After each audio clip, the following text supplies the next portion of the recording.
자, 지난 강의에서 우리가 얘기했던 게 삼국시대 고대국가의 유교편을 이야기했습니다. 이번에 들어가는 것은 고대국가의 불교편에 관한 내용입니다. 고대국가 불교편에서 중요시하고 있는 것은 자, 통일신라 때 스님이었던 오녀와 그 다음 의상을 머릿속에 꼭 넣으시겠고 신라 말에 선종을 꼭 넣으시면 될 거로 생각합니다. 자, 그러면 삼국시대 불교 칠판을 보면서 들어가는데 우리나라 불교가 들어오기 전에 일반적으로 우리나라 계층들이 믿었던 게 뭐냐 그러면 지배층들이 믿고 있는 것은 시조신이라고 이야기를 합니다. 피지배층이 믿고 있었던 것은 민간신앙을 믿고 있어요. 지배층도 여러 시조신이 등장하고 있고 지배층과 피지배층은 또 다르다는 이야기입니다. 신앙이. 그래서 국민의 사상을 통일하기 어려웠었다. 이 과정에 왕의 입장에는 국민의 사상을 통일해야 될 거예요.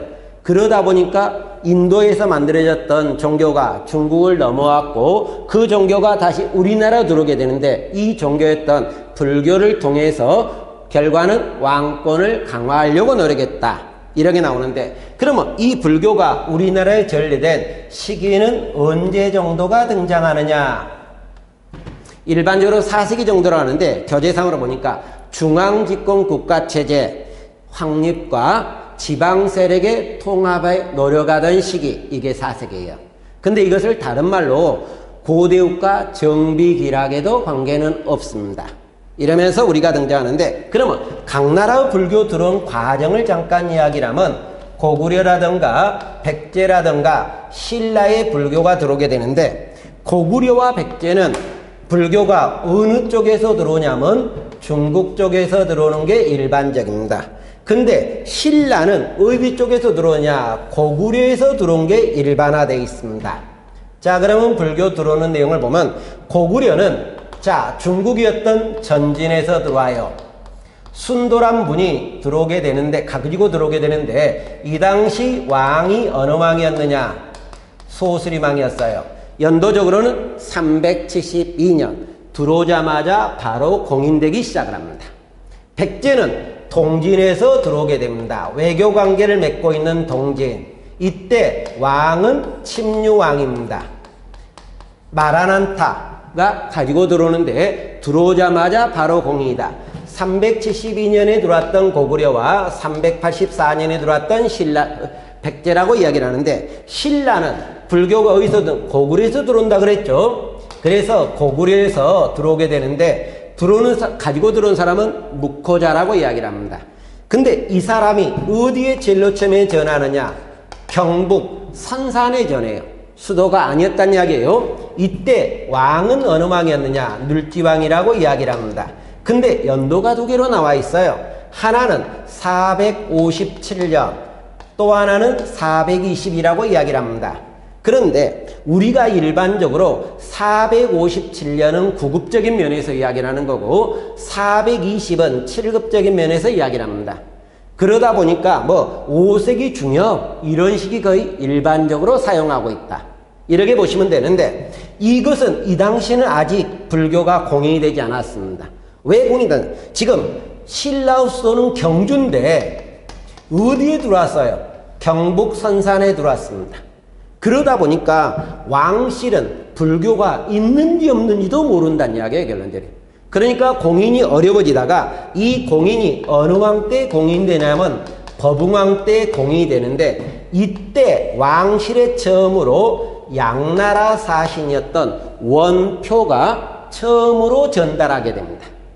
그러면서 이때 전달되면서 등장하는 이때 거북왕의 딸이 공주가 결론은 병이 들었고 이분을 치료하면서 왕실의 적적인 전파를 끼치게 되겠고 또 하나 이 무렵에 이차돈이 어떻게 됩니까? 순교하게 돼 있죠. 결론적으로 옆에 날개 쪽에 사료도 등장합니다. 이 과정에 공인되고 있었다. 이 공인된 연도가 527년. 그래서 신라는 불교가 들어온 지 약 70년이라든가 100년 정도가 거치면서 불교는 공인이 되고 있었다. 이러한 내용이 등장해요. 그러면 불교성의 배경이라고 이야기를 하면 자, 동그라미 기억. 부족적인 성격을 탈피하면서 초부족적 필요성을 느끼고 있었다는 이야기예요. 동그라미 니네 가니까 지배 질서를 강화한다. 자, 삼국시대 불교는 왕권 강화에 도움이 되는 겁니다. 그러니까 왕의 지배력이고, 그러면 왕실이 적극적으로 수용하는 것은 당연할 겁니다. 동그라미 3, 불교 특징이라고 이야기를 하는데, 첫 번째 왕실 불교이고 귀족 불교라고 이야기를 합니다. 자, 그러면 이것은 어떤 의미를 가지냐? 자, 원래 우리가 불교에서 가장 중시하는 부처님을 뭐라고 보냐면 왕으로 봐버립니다. 그리고 부처를 보필하고 있는 보살님을 뭐로 보느냐? 귀족으로 봐요. 그러다 보니까 부처와 보살을 숭배하는 거고, 그러다 보니까 왕실 불교이고 귀족 불교다. 그러면서 일반 서민들은 이쪽도 믿는다. 어디를 믿으면서? 불교를 믿으면서. 그래서 지배력이기도 하고 왕실이고 귀족 불교다. 동그라미 미를 가니까 호국 불교라고 이야기를 합니다. 호국 불교는 가끔 문제에서 나오니까 체크를 하시면서 들어가는데 옆에 박스가 설정이 됩니다. 호국 박스. 고대국가부터 조선까지 나오는데 호국적 성격을 머릿속에 넣어달라. 자, 그러면 고대국가 미륵사라든가 미륵사지석타, 황룡사라든가 황룡사 구축목탑. 황룡사는 진흥왕이고 구축목탑은 선덕왕이란 것 혼동하지 않기를 바랍니다. 가문사라든가 가문사지 삼층석탑, 해중릉을 다른 말로 대왕암이라고도 이야기를 하고요. 세속 5개가 나온다든가 걸사표가 나온다든가 팔관회가 등장하고 있어요. 근데 여기서 하나가 빠져 있네요. 써두신 뒤 옆에 사료를 이야기하면서 하겠습니다만은, 인왕경을 암송한 모임을 우리가 뭐라고 이야기를 하느냐? 인황회라고 이야기를 한다든가 백고자회라고 이야기를 한다든가 백좌강회라고도 이야기를 합니다. 이것도 호국불교와 관계되겠다. 인왕경도 되겠습니다만은, 고려시대는 대장경으로 거란족 침략에 대비하는 초조대장경, 몽골 침략에 대비하는 제조대장경, 그 다음에 몽골의 침략 과정에 승려병작이는 김윤호 호국불교입니다. 조선에 가다 보니까 일본이 우리나라를 침략했던 임진환 때 승려병장했던 유정이나 휴정이 등장하고 있다. 이것도 호국불교인데, 날개 쪽에 가니까 사려 호국불교가 있습니다. 간단히 체크하면 네모 1번에 황룡사가 있을 거고요. 백고좌를 열어. 백고좌회란 이야기예요. 인왕경을 강의한다. 인왕경도 인왕경을 모임. 그래서 호국불교가 되겠고, 네모 2번에 가니까 밑으로 내려가니까 인왕경이 언급이 되겠고, 네모 3번에 가다 보니까 중간 정도 원광법사의 걸사표, 수나라에 보냈던 글이죠. 네모 4, 생략 중략 뒤로 가다 보니까 황룡사는 호범용, 황룡사 호범용은 나의 맏아들이요. 본국에 돌아가 그 곁에 구층탑을 세우면 이웃나라 강보가요 오고, 구한이 와서 조공을 하여 왕업을 길이 태평할 것이요. 이렇게 왕업이, 자, 이게 황룡사 구층 목탑과 관련되는 것이다. 이렇게 사료 신경 쓰시기 바랍니다. 동그라미 디귿에 가니까 샤머니즘. 원래 외부의 종교가 들어올 때 토착 종교를 가미시킬 수밖에 없다는 이야기예요. 이게 샤머니즘 성격을 가지겠고, 현세 구복적이다. 현세의 복을 빈다고 이야기를 하면서 의술을 담당하던 지역에 절을 건립하면서 전통신앙과 융합되고 있었다. 이런 면도 등계되는 거예요. 불교 역할. 동그라미 기억하다 보니까 중국에서와 인도에서 만들어진 불교가 중국을 통해서 우리나라에 들어오다 보니까 외부의 사상이 선진 문화가 들어오면서 고대 문화 발전에 기여했던 것이고, 니은 인간 사이의 갈등과 모순을 한 차원 높이면서 철학적 인식의 토대를 구축하고 있었다.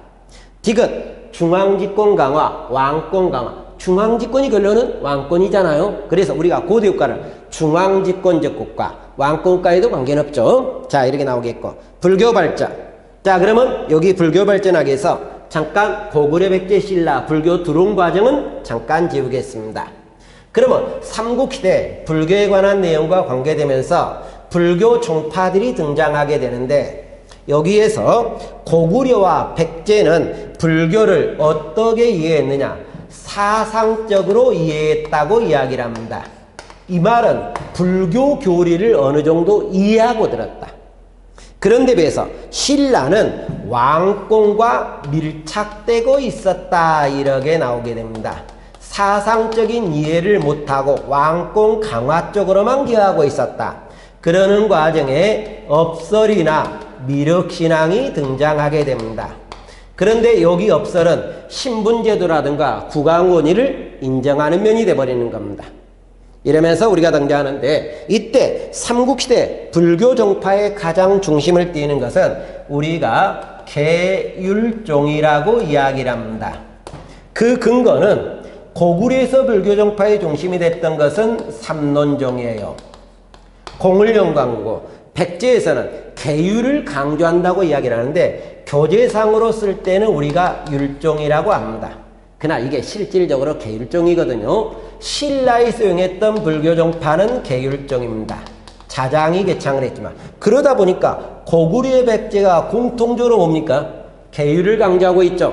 그래서 삼국시대 불교 정파의 유형 중심을 띄었던 것은 우리가 계율종이라고 이야기를 하고 있다. 이렇게 우리가 등장하고 있어요. 그러면 이제 각 나라의 스님들에 관한 내용을 보도록 하겠습니다. 자, 해자, 쇼코테자 스승이라고 돼 있어요. 담징, 일본에 넘어가서 자, 전하게 된 게 유교경전, 맷돌, 지묵을 전하게 되겠고, 일본에서 호류사 금당벽화도 그렸습니다. 해광, 일본의 삼론종을 전해서 삼론종의 시조라 그랬고, 보덕은 고구려에서 말기 때 도교를 장려하는 과정에 불교를 억압하다 보니까 도교의 비판적인 열반종을 개창을 하고 있었다. 이렇게 우리가 등장하겠고, 백제가니까 겸이 인도에까지 가서 불경을 공부했던 사람이고, 노리사 측에는 일본의 불교를 처음으로 전했던 성황대 사람이고요. 해총, 일본의 계율종을 전한다든가, 관능, 천문, 역법을 일본에 전파했습니다. 신라, 법흥왕, 불교식 왕명을 사용하고 있었다. 여기서 불교식 왕명이라는 것은 법흥왕부터 진덕여왕까지인데, 대변적으로 법흥, 진흥, 진평입니다. 진흥왕이 등장하는데, 진흥왕은 전륜성왕을 자처하고 있었다. 자, 전륜성왕은 불교 이상세계를 통치하는 군주입니다. 근데 이 전륜성왕을 자처했던 왕들이 몇 사람이 등장하는데요, 신라의 진흥왕이 등장하게 됩니다. 백제의 성왕이 전륜성왕을 자처했습니다. 발해에서는 문왕이 전륜성왕을 자처하고 있었다. 이렇게 우리가 등장하고, 진평왕 때는 세속 5개가 나오겠고요. 선덕여왕 때는 황룡사구층 목탑인데, 잠깐, 선덕여왕 때 나왔던 황룡사구층 목탑은 선덕여왕이라 했지만, 황룡사를 건립한 것은 뭐라 그랬습니까? 진흥이라 그랬죠. 이러면서 고려한다. 이것이 우리가 말했던 고대국가의 불교에서 통일 전의 불교인데, 도움글을 잠깐 보면, 자, 도움글 4번 진종설이라 그랬죠. 진종설은 신라 왕실이 석가모니 집안의 화신이었다, 이 말이거든요. 그리고 5번에 들어가니까 전륜성왕은 설명했잖아요. 이러면서 나오겠고, 1번 업설도 설명했을 거로 고려가 됩니다. 그러면 이제 고대국가에서 통일 전의 불교는 끝내고 통일신라 불교로 넘어가게 됩니다.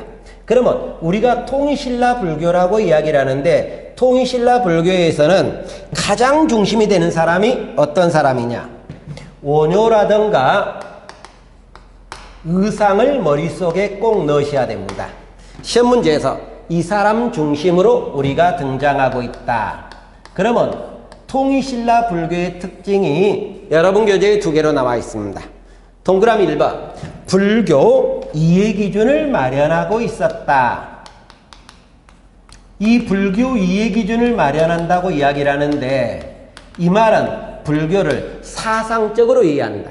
그래서 통일 전에 신라는 불교를 사상으로 이해 못했던 것을 이해한다는 의미에서 좀 더 발전적인 시각이라고 우리가 볼 수 있을 겁니다. 이렇게 우리가 등장하는 의상에 관한 내용이 나오겠고, 두 번째, 불교의 대중화라고 이야기를 합니다. 그런데 이 두 가지 성향을 다 이야기한 사람이 누구냐? 다 이야기한 사람은 원효입니다. 그러면 왜 의상은 나오느냐? 의상은 어느 쪽과 관련되냐면 불교 대중화와 관련되고 있어요. 그러면 원효 대중화는 뭐고 의상의 대중화는 뭐냐? 이것을 보는데 원효 대중화는 여러분 거기에 보다 보니까 정토종이라고 이야기를 한다든가 아미타 신앙이라고 되어 있을 겁니다. 남이아미타불만 암송하면 극락갈 수 있다는 거예요. 그런데 그러면 의상은 어떤 대중화라고 이야기를 하느냐? 그러면 관음신앙이 들어갑니다. 그러면서 아미타신앙이 들어가는데 교재 들어가면 아미타신앙과 함께 관음신앙을 통해서 고난을 해결하는 불교 대중화였다. 이렇게 나와서 원효와 의상 공통적으로 불교를 서민이 믿는데 기여가 되고 있었다. 이렇게 나오게 되는데 그러면 각기 스님들에 관한 내용으로 들어갑니다. 제일로 중요한 사람이 우리가 원효하고 의상이라 그랬기 때문에 자 원효를 교재에서 원효를 먼저 쓰니까 원효를 들어가도록 합니다. 원효는 자 통일신라 때 불교는 교종계의 5교가 나오게 됩니다. 5교 중에 하나였던 법성종을 개창을 하고 있었다. 분황사에서 법성종을 개창하는데 원효는 꽤나 중요한 사람이라 그랬죠. 그러니까 머릿속에 꼭 넣으시기 바라겠고 동그라미 니은에 가다 보니까 불교 이해기준을 마련하고 있었다. 여기서 불교 이해기준을 마련했다고 이야기를 하면서 교재에 2개가 나올 거예요. 대승기신론소가 나오게 돼 있죠. 책을 저술하면서 금강산매경론이 등장하고 있죠. 책을 저술하면서 이러면서 불교 이해기준을 마련하고 있었다. 동그라미 뒤에 종파통합에 기여하게 됩니다. 불교 종파통합에 기여하게 되는데 이때의 중심적 사상을 우리가 일심사상이라고 이야기를 합니다. 일심 하나의 마음이라고 이야기를 하는 거예요. 이러면서 불교 종파를 통합하는데 근데 이 당시 중국에서는 어떤 결과가 나오느냐? 중국에서는 중관학파와 유식학파 간에 학문적 갈등이 등장하고 있습니다. 그것이 우리나라까지 넘어오는 거예요. 그런데 원효란 분은 이것을 무엇을 통해서 일심을 통해서 극복하게 됩니다. 종파를 통하면 그러면서 이 사상이 다시 중국으로 넘어갑니다. 그래서 중국 불교 발달에 기여가 되고 있었다. 이렇게 우리가 찾아볼 수 있겠네요. 이러면서 우리가 등장하겠고 불교 대중화가 그 다음에 나오게 됩니다. 그런데 우리가 불교 대중화는 이쪽에서 이야기했죠. 원효는 뭐를 통해서 정토종이나 아미타 신앙을 통해서 불교를 대중화시키고 있었다. 이렇게 나오는 원효에 대한 설명이었습니다. 근데 옆에 날개 쪽에 가다 보니까 원효 사료가 나오는데 꼭 머릿속에 넣을 것은 네모 2번 다 읽어보셔야 되겠지만 네모 2번은 꼭 넣으시기 바랍니다. 두 번째 나오는 사람이 의상이 나오기 시작을 하게 됩니다. 자, 의상. 원효는 육두품의 사람이었지만 의상은 진골계통의 사람입니다. 그러면서 이 사람은 중국의 원효와 중국 유학 가려다가 원효는 안 갔죠. 뭔가 새벽에 먼 거 있었죠. 근데 의상은 여기서 중국에 갑니다. 중국에 가서 누구 문화에서 불교를 배우느냐? 거기에 지엄의 문화에서 불교를 배운다. 화엄학을 배운다. 그리고 이분은 우리나라에 돌아옵니다. 그래서 돌아와서 화엄종을 개창하는데 이것을 다른 말로 해동화엄종이라고도 관계는 없습니다. 부석사에서 화엄종을 개창한다. 또는 해동화엄종을 개창을 하고 있었다. 이렇게 우리가 등장하겠고 다음 동그라미 니은의 기억에 가다 보니까 이분이 썼던 책이 하나가 나오는데 화엄 일성 법계도라고 이야기를 하게 됩니다. 옆에 사진도 나와 있게 되는데요. 화엄 사상을 설명하는 그래프, 그림과 같은 거예요. 결론적이요. 근데 거기서 꼭 보시는 게 모든 존재는 상호전적 관계에 있으면서도 서로 조화를 이루고 있다. 모든 존재는 의존하면서 조화를 이룬다. 이래서 이것을 우리가 무슨 사상이라고 이야기를 하느냐? 그러면 그 바로 밑에 있는 원융사상이라고 이야기를 합니다. 그러면 이 원융사상은 어떤 말이냐? 둥그렇게 융합하는 사상이죠, 결론적으로. 그래서 하나로 통합하는 거예요. 이 원융사상을 달리 한문으로 쓰면 그 안에도 있습니다. 일즉다, 다즉 일이라는 게 있을 겁니다. 하나는 여러 개지만 여러 개는 결과적으로 어떻게 된다? 하나란 이야기예요. 이게 우리가 이야기를 할 때 전제왕공 강화에 기여하고 있었다. 이렇게 나와요. 전제왕공 강화에 기여하고 있었다. 꼭 머릿속에 넣어두셔야 됩니다. 동그라미 다에 가다 보니까 평등하고 건전한 중앙집권국가라고 이야기를 하는데 이 내용은 문무왕이 도성공사를 하려는 과정에 비판하는 내용을 이야기하는데 이것은 굉장히 문제가 불편한 문제로 기출문제에 나왔는데 여러분 날개 쪽 의상의 사료가 등장합니다. 2번입니다. 이것은 시험 문제에 직접적으로 나왔던 사료예요.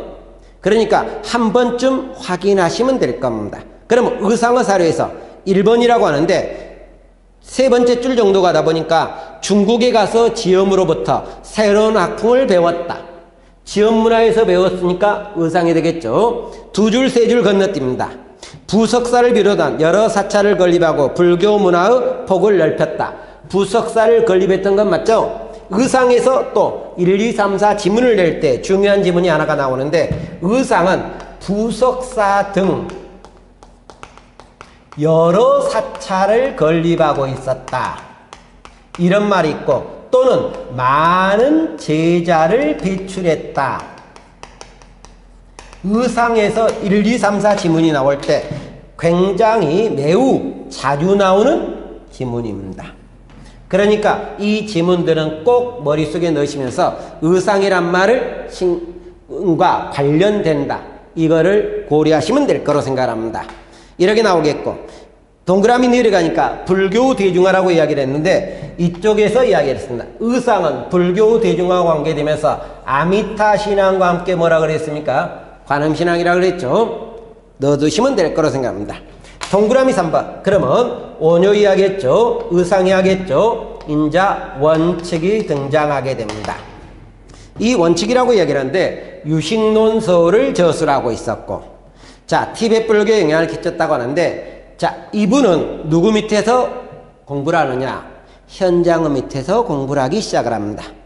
그러면서 교기와 학설 논쟁됐던 사람이고 서명학파를 형성했고 불교 경전을 중국어로 번역해서 중국의 황제한테 올렸다. 이 말이 등장하네요. 이러면서 나오겠고 해초가 등장하게 됩니다. 해초, 왕호 천축국전을 썼던 사람이에요. 이 해초는 왕호 천축국전을 써가지고 원래 인도에 갔죠. 돌아오는 길에 왕호 천축국전 기행문을 썼는데 이 글이 둔왕석굴에서 발견됩니다. 근데 1908년에 팔레라는 신부가 이것을 발견해가지고 현재 어디에 있다? 프랑스에 있어요. 그래서 날개 쪽에 박스가 하나가 설정이 됐을 겁니다. 자, 프랑스에 보관된 역사 유물이에요. 그러면 프랑스에 보관된 역사 유물은 잠깐 뒤쪽으로 넘어가서 잠깐 설명합니다. 그렇게 지우겠습니다만은 자, 동그라미 1번에 가다 보니까 왕호 천축국전이 등장하네요. 이것은 자, 해초가 썼던 인도에 갔던 기행문이에요. 1908년에 발견돼 가지고 프랑스 박물관에 보관되어 있고 두 번째 나오는 게 직지 심체요절이라고 이야기를 합니다. 우리가 줄여서 직지라고 이야기를 하는데 이것은 20세기 초무렵입니다. 경매로 프랑스에 넘어간 거예요. 세 번째 나오는 게 외규장각 도서라고 이야기를 합니다. 이것은 병인양요 때 강화읍을 점령했죠. 외규장 그러면서 외규장각을 있는 도서를 약탈해 갑니다. 이것은 병인박해니까 병인양요니까 1880년대고 이것은 20세기 초에 나온 것들이에요. 근데 기출문제 이런 지문을 써놨습니다. 병인 양요 때 외규장각 도서를 약탈하면서 직지도 그때 같이 가져갔다. 그러면 잘못했잖아요. 그래서 틀린 거다. 또 요 두 개, 위에 두 개는 현재 프랑스에 보관되어 있습니다. 근데 외규장각 도서는 프랑스에 보관되다가 현재 반환됐던 거죠. 고려해 두시면 될 겁니다. 자, 그러면서 우리가 등장하고 있다. 동그라미 5번에 김교각이란 사람이 등장하게 됩니다. 김교각은 진골 출신의 사람이에요. 그러면서 중국에서 구화산에서 활동하게 되는데 지장왕 보살로 추존되고 있었다. 꽤 추앙받고 있었다. 이러면 되겠고, 진표, 백제성녀로 금산사에 활동했던 사람입니다.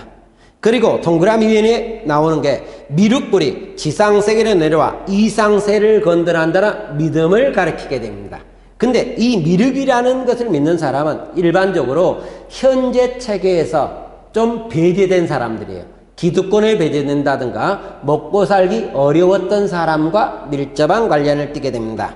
그러다 보니까 이때 백제 사람들한테 커다란 믿음을 주었고, 나중에 후백제를 건립하는 견훤한테도 커다란 영향을 끼쳤던 게 우리가 말했던 진표라고 이야기를 하고 있다.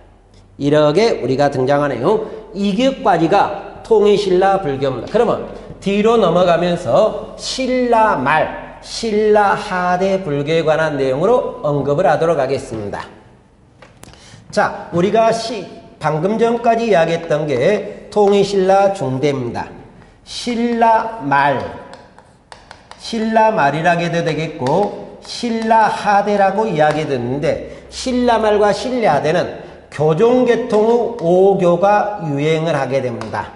그리고 선종계통의 구산의 종파가 만들어지게 됩니다. 그러나 말에는 뭐가 더 중심이 되냐면 구산이 더 중심이 되게 됩니다. 자, 선종이 더 주류를 점하고 있었다. 이렇게 나오는데, 이 오교는 일반적으로 중앙에 있었던 귀족들이 중심이 수용하라고, 구산은 일반적으로 지방에 있었던 호족들 중심으로 믿어지게 됩니다. 호족들이 유행하면서 이 구산도 꽤나 유행을 하고 있었다. 이렇게 우리가 등장하게 되는데, 그러면 우리나라 선종은 언제 들어오게 되고 선종 개념은 언제 했느냐, 이런 말이 나오게 되는데, 선종이 들어온 것은 여러분 교재 보다 보니까 통일 직전 선덕영 때 법랑이라 그랬고, 그 다음에 통일신라 중대말 하대 정도의 해공왕 때 신행이라고 이야기를 하는데, 통일 전에 들어옵니다. 그러나 일반적인 교재에서는 통일을 전후한 시기라고 이야기를 합니다. 그리고 통일신라 때는 별 의미가 없다가 신라 말에 왕권이 약화되면서 선종이 종파를 9개를 형성을 하게 됩니다. 근데 선종이 종파를 9개를 형성하는데 신라 말기에 귀족사회가 서서히 무너지기 시작을 합니다. 그러면서 지방에서 누가 등장하죠? 호족이 등장하죠. 그러니까 호족이 등장하면서 유행을 하고 있었다, 이 말이 될 거예요. 이렇게 언급을 하고 있다. 그러면 여기서 교종과 선종을 구분해 놓고 다시 지워버리도록 합니다. 자, 교종, 선종은 어떤 차이를 갖고 있느냐? 교종이라는 것은 일반적으로 국가 중기에 발달하겠고 중앙에 있었던 귀족이 중심이 됩니다.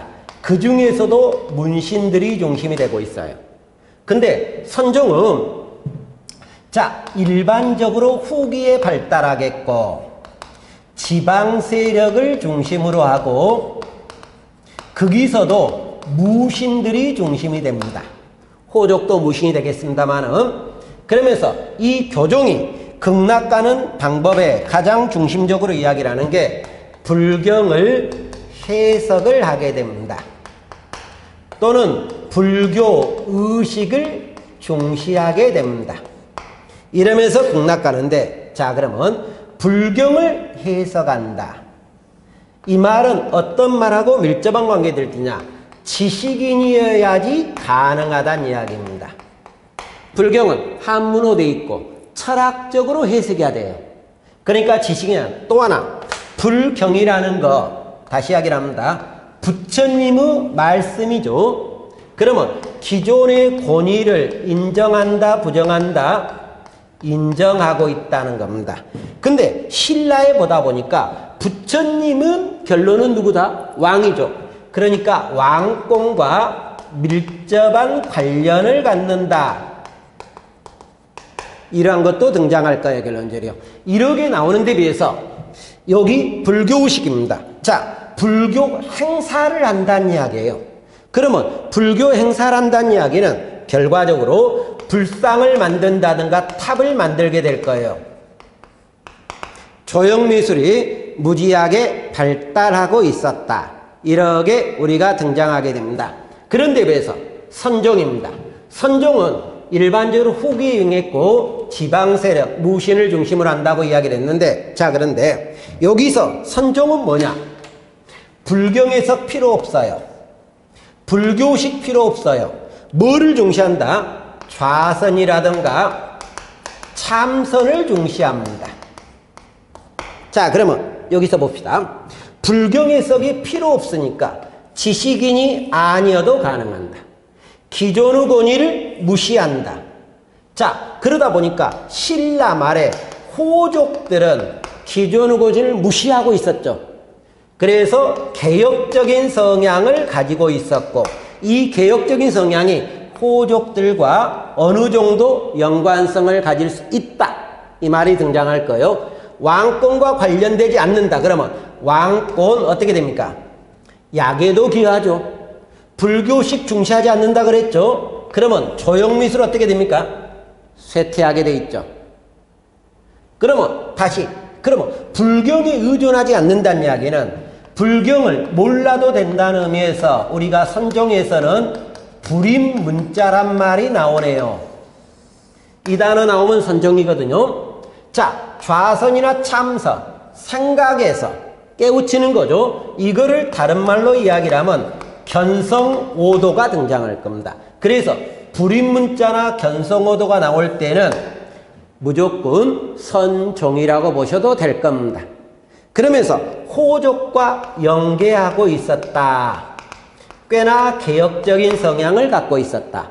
그리고 좌선 참선을 통해서 한문학 발달에 기여하고 있었다. 중국의 문화도 들어오고, 중국에 들어오다 선진 문화 수용에 굉장히 기여가 되고 있었다. 이런 교종과 선종의 비교론을 이야기했는데, 지금 신라 말을 수업하기 위해서 이 대목은 머릿속에 꼭 넣어두시고 지울 수밖에 없을 것 같습니다. 그러면 지워놓고 신라 말을 이야기하도록 하겠습니다. 자, 그러면 교종결의 오교는 중앙귀족으로 유행했고, 선종결의 구산이 나오게 된다. 근데 이 구산은 호족이 믿는다 그랬지만, 이 구산을 개창한 중심적인 사람은 중국의 유학을 갔다 돌아왔던 선종계 육두품들이었고, 스님들이 갖고 들어옵니다. 이때 스님들이 들어오면서 뭐까지 갖춰 들어오면 풍수지리설도 어느 정도 같이 갖고 들어오게 됩니다. 이러면서 우리가 나왔던 것이었다. 이렇게 나오게 되는데, 그러면 이 구산 중에 제일로 먼저 만들어진 게 가지산이에요. 장흥 보림사에서 나왔고, 제일로 마지막에 만들어진 게 뭐다? 수미산입니다. 황해도해주 광조사예요. 근데 이게 전라도 지방이라고 이야기를 하면, 자, 100%는 아닙니다만은 결혼과 꽤 관련된다. 요거는 누가 관련된다? 왕건과 밀접한 관련을 띠고 있다. 이렇게도 될 것 같아요. 그러니까 호족들과 연결하면서 왕권 약화에도 꽤나 기여했던 것이었다. 이렇게 나옵니다. 그러면서 고려왕조를 개창할 때 이 선종이 꽤 영향을 주었다. 그러면 이 선종과 하게 되면서 여러분 날개 쪽에 선종의 사료가 등장하게 됩니다. 그러면 이 선종의 사료가 나오는데 네모 1번 첫 번째 줄에 가다 보니까 도의가 나옵니다. 자, 선종에서는 도의란 사람이 나오는데 이분이 나오면은 무조건 선종이라고 고려하시면 될 겁니다.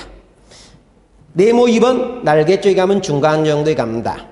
또한 이 종파는 경전에 의하지 않고 자기네에 존재하는 불성을 깨우치고자 한다 이렇게 나왔습니다. 그러면 경전에 의존하지 않고 내면을 깨우치는 거죠. 그러면 경전에 의존하지 않으니까 불임문자고 내면을 깨우친다. 그래서 견성오도하게 되겠고 마지막 줄에 좌선 나오게 돼 있죠. 네모 3번 밑에 정도 있습니다.